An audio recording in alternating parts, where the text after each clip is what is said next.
Guys, welcome back to Mokho Talks. My name is Mokho, and tonight we'll be talking about the return of Telltale Games. Now, this is the best fucking news we had all year long since the start of 2023. Bad news this, bad news that, Overwatch shit, Blizzard shit, Call of Duty shit. That's all we heard since 2023. And you know, the bad games with the with the vampires, Bloodfall. I don't even know the name of it. With Golem, with the whole Daydream Entertainment bullshit that happened that we spoke about in the last videos. But now, finally some good news. So why am I so excited? Because Telltale Games have been one of my favorite genre in video games since 2015 basically. And I've always had a lot of fun with their games, with what they released. And it was goddamn tragic when they announced their, bankruptcy back in 2018.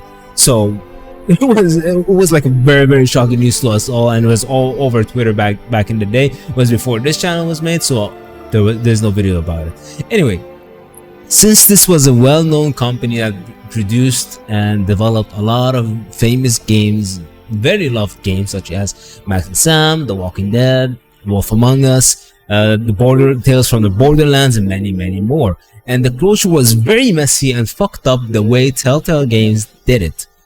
So they allegedly given their employees all but 30 days to leave the building and close the doors behind them. And they didn't even give them a notice or any severance pay or anything. It was really messy back in the day. And even a former employee even sued the company for little that it didn't have. They closed because of bankruptcy. Anyway, so let's just roll back a little bit here and talk about who are Telltale Games. What is that company? From where did it come from? I'll put some, information up here. They will pop up some articles that I've read about, so you can see the sources. Anyway, so essentially, Telltale Games was run by three partners: Kevin Bruner, Dan Connors, and Troy Maylander. They all had different kind of roles within the company, which is kind of fitted in really well with each other. So Bruner was the lead programmer. Connors was quality assurance, which then later became the CEO of the company. And then you had Molander, who was basically the technical department. So yeah, technical art department. Sorry. So yeah, you have pretty good baseline for a gaming company right then and there. So first they started with Telltale Texas Hold'em, which like is there, and you go to Las Vegas, and you go to a tournament, poker tournament. It was just like something very mild, like average, rookie kind of a indie game. But then they came up with a new game called Sam & Max Save the World, which was a very well made about a dog and a rabbit, basically going through some comedic scenes to try to uncover a conspiracy and save the world. So basically, the cop was detective back in the day. I'm not quite sure, but that's how it was. So they started using this season format kind of thing. They would release like 5 episodes per season, and every season for like they take up like 3 to 6 months to release a season. It was kind of episodic and really nice. Very new thing back in the day. Not all companies did that. Try to go with the episodic things, because every company would just release a game and that's about it. Basically it. So it kind of just started like this, and with Sam & Max Save the World, they started getting a lot of money in it, and with a lot of money, they started with new projects. And one of their famous project, and my favorite game of all time within the Telltale's kind of genre, is The Wolf Among Us. What was that? Okay. Never mind. So after The Wolf Among Us, they followed more and more games with well-known materials like The Walking Dead, I spoke of before, Batman. They had a game which was The Guardians of the Galaxy and the Games of Thrones. So what they usually do is take a well-known material and make it into a game with seasons and episodic thing. But this is kind of Not, well, wasn't really good at the beginning because you really had to buy the rights for the IPs to use them, and that was very very expensive and hard to keep up with. So the problems basically started in 2015, and it's kind of surprising because that is the year where a lot of they started taking a lot of projects. The company started to really grow there. So one of the CEOs and founders which was Dan Connors we spoke about, stepped down and gave control to Bruner. Now this is basically where the mess really started, and because in 2017 Kevin Bruner, which was reported to be really terrible to work with as a CEO and produce a work culture characterized by fear and abuse. You know, they're basically just toxic workplace that he was essentially forced out of the company by the board because he was so terrible. You know, that he had to essentially step down, you know, forcibly step down, and then he gave back the control to Connors, which really didn't want to do anything with the company anymore. You know, he wanted to be an advisor for the company and not be the acting CEO. So there was no really control over what's going on with the company, and there was no someone leading it, someone well enough to lead it. And then he like, all right, I will take the place temporarily until they find someone else. And boy, who did they find? So they handed that job to Zynga's known failure of a company, former executive. Zynga is really not that good of a company. Never had any good games or any good games or any good productions or publishing. So there was no like giving them the keys to that dude didn't really do them any good. And he was named, I think, Peter Hawley, and boy did he fuck me up. I'm gonna show you why I'm talking this way.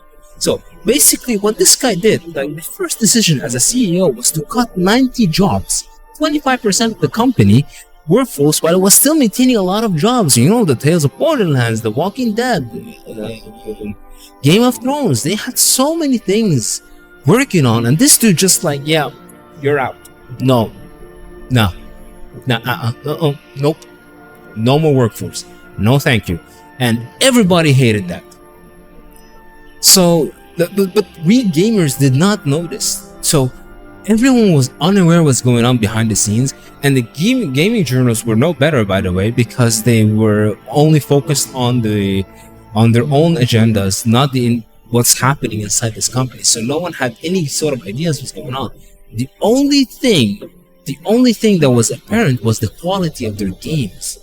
And that was being shown by us gamers. We were like noticing, like, wait, something's going on here. This is not how it should be. This is not how this is not their quality. This is not anything. So this is when the gamers started realizing, well, Telltale Games lost their edge. But why? Nobody knew until they fired the people.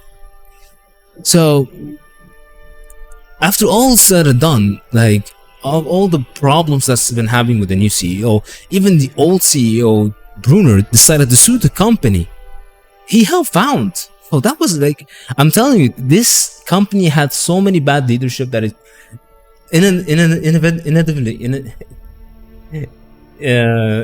eventually went into the bankrupt. Inevitably, I forgot the word. Anyway, the employees were treated like shit, and so they threw them all out allegedly. So, but we know they did it, of course. Now, listen, guys, I've always been fond of Telltale Games. I said it before, and I'll say it again. I love their games. I am 100% behind their coming back. They're coming back to the workforce, they're coming back to the games because they were always so well written and gives like a different perspective about the gaming in general. Even the genre that they're talking about. It could be Star Wars, it could be Game of Thrones, it could be Borderlands, Walking Dead, whatever. And they were very, very emotional. I would bet my fucking right hand that each and every one of you who's gonna watch this video right now remember Lee and Clementine's mom. I bet you all remember it. There's no fucking person on this earth who doesn't know that scene and haven't cried like a fucking bitch when they saw it. There's no fucking way, man. And I'm telling you, this is Telltale Games' way of writing. This is their quality. This is the games, you know? This is the emotional games that every fucking player on earth thrives for, thirsts for.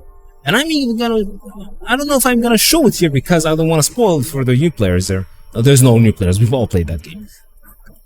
Anyway, so as of July 5th, Telltale Games is back.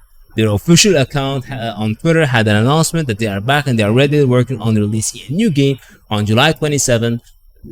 Talking about the Expanse. The Expanse, I don't know anything about the Expanse. I don't know about the show. I don't know about anything, but I am there.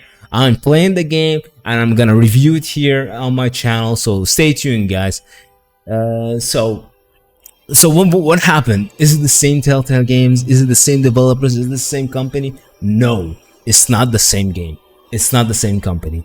So this Telltale Games were bought by LCG Entertainment, which is LCG Entertainment, yeah, that's true. Which is founded by veteran developers. Okay, so they're like old developers who like know the industry, know the work, and they're not gonna make you crunch and do toxic workplace. I'm hoping, I don't know, I'm not sure, but I'm hoping that's the case. So like it's a new and improved Telltale Games studio bought by like a big company, which will hopefully have a really good financial support.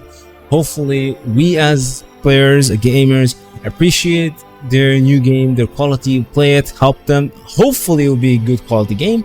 I'm not sure, but I'm really hoping for this. And not just that, they're actually working on Wolf Among Us 2. Wolf Among Us 2, guys, it's coming back 2024. Let's hope.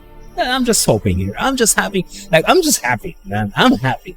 Usually you see me on this channel going on and on about how shitty the gaming industry is, how bad this game is, how terrible this game was. Oh, for fuck's sake, this game, this, that, they did this, they fired all the employees, they did this, they did that. But no, this time I'm happy. I'm excited. I really am excited because I love this company and I'm really praying they make a really good comeback. And let's hope this stakes this time, because I really want to play Wolf Among Us 2 and I really hope the quality is up there. Seriously, I don't want to see anything other than pure quality writing, with no agendas, with no underhanded messages, with no personalized view from the writer. I just want to see good quality gaming, for fuck's sake, for once. Yeah, basically that's it for today, guys. Let's just hope it works, huh? And I'll be here to let you know about it. Alright, so this has been Mokho, and you've been with Mokho Talks. Please do not forget to subscribe. That was my phone. Please do not forget to subscribe, like, and leave a notification, and ring that bell down there. Leave a comment if you have anything to say about Telltale Games. If you have anything to add, if you have any criticism for me, I'm all here, I'm all ears, I'm ready to get going. Right, see you guys in the next one. Ciao for now. Bye bye.